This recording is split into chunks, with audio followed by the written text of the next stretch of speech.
Alright guys, well, in an attempt to glean something from the last couple of days, which is perhaps a bit harsh on myself, but I did complete this the other day. I can't exactly remember where we left off. I think I'd just about assembled the small pack, which is hiding up here now. The little pack that we had with the hinges on it. So we got a load of extra battery packs kindly sent up by Raymond, this kind.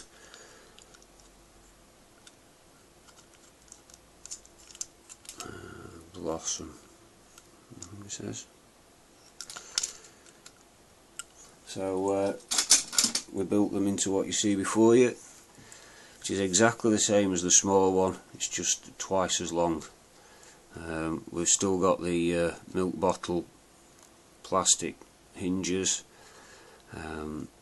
We've still got individual cell connections to a bus bar. The bus bar on this bigger pack is not battery strapping. Bear with me, like this, which it was on the littler one. It's now these copper roofing ties, which are available from any good builders merchants or roofing shop, and they're fairly cheap. It's about £4 for 10, making them about 40p. They're at perfect length, and they're 1mm thick, and they're the same, I forget how thick, I think they're about 12 or 15mm wide, about 12mm wide, and a 3mm thick piece of copper like this will carry 60 amps, it says, and this is 1mm thick, so it should be good for about 20, I'm guessing, which is plenty. At the top here we've got us fuses, so all these little connections, they've got a slight yellow hue to them because I've painted them with a bit of yellow paint. Is this fuse wire, 5A fuse wire. So on the positives of each rail it all connects to the bus bar with 5A fuse wire. It's a bit of a job doing it first time round because you've got a continuity check between each tab and the main bus just to make sure all your fuses are in line and they're good. Once you've done that you should be alright, and check it every now and then just to make sure you've got continuity between the main bus and each tab. Let me take you for an aerial view. Yeah, so when you check your continuity you just check between the battery tab here, you take the cell out obviously, check between the tab and the main bus bar and you should get continuity. If you don't, your fuse is a bad job or it's blowing. We've got the main outputs as normal, and then a balance connector on there. You've all seen what they look like. Plug it into my board and charge it up if I need to. So then these series connections, these are the old battery straps. I just reused some battery strapping, and it's the same on the other side. I've just covered it with some black tape so all you can see is the fuses hanging out there, and each one's had a little dab of yellow paint and you can just about make it out. But again, just continuity test them all. You can give them a quick tug with something non-metallic, make sure you've got a good connection. They all seem fine. Yeah, then we've got a voltage showing on us voltmeter. I just soldered that on so you could see, and it opens up in exactly the same way so that you can get access to all the cells at any time to do whatever it is you need to do in there. Right, well, since we're in a world of things not working right, we might as well point out the things that don't work right with this.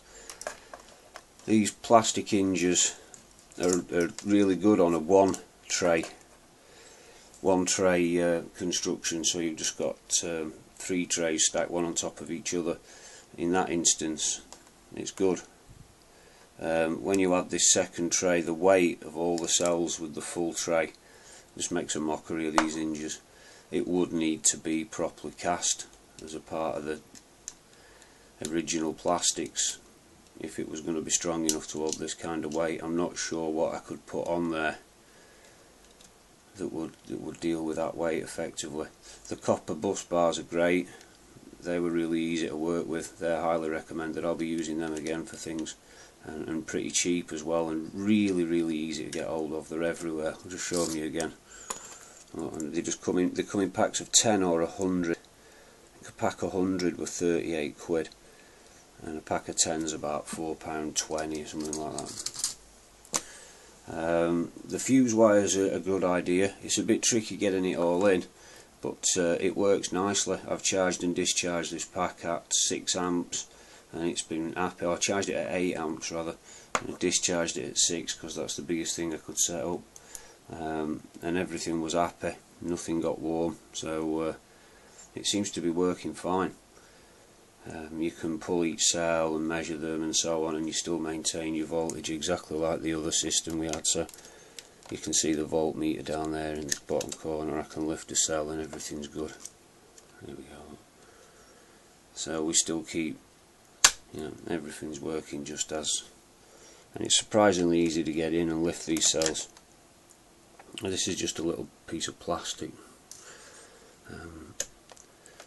Yeah, very easy to get in and lift them. You literally push down one side, and you don't have to fetch it all the way out. You just want to break it like that, and then go in at the side, and boom, up she pops.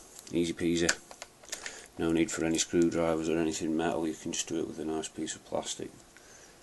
So there you go. That's the crazy idea. I suppose it's part 5, or maybe it's part 6. I don't know, part 5. And hello to all the new subscribers. Welcome aboard. I hope you find something useful. This is almost a conclusion of this Raymond. You can just keep stacking them on as long as you go. I don't know what we'll do about the hinges. If there's anything we can do about the hinges, we can't mechanically fix, because I don't want any mechanical fixings inside that pack. Anything that we do has to be on the outside wall, really. So anyway, there we go. The crazy idea looks like it's not so crazy after all. I'll put that in a box and hook it up to my power tool and see how it does. Probably that would be the conclusion, wouldn't it? Alright, have fun everyone, stay safe.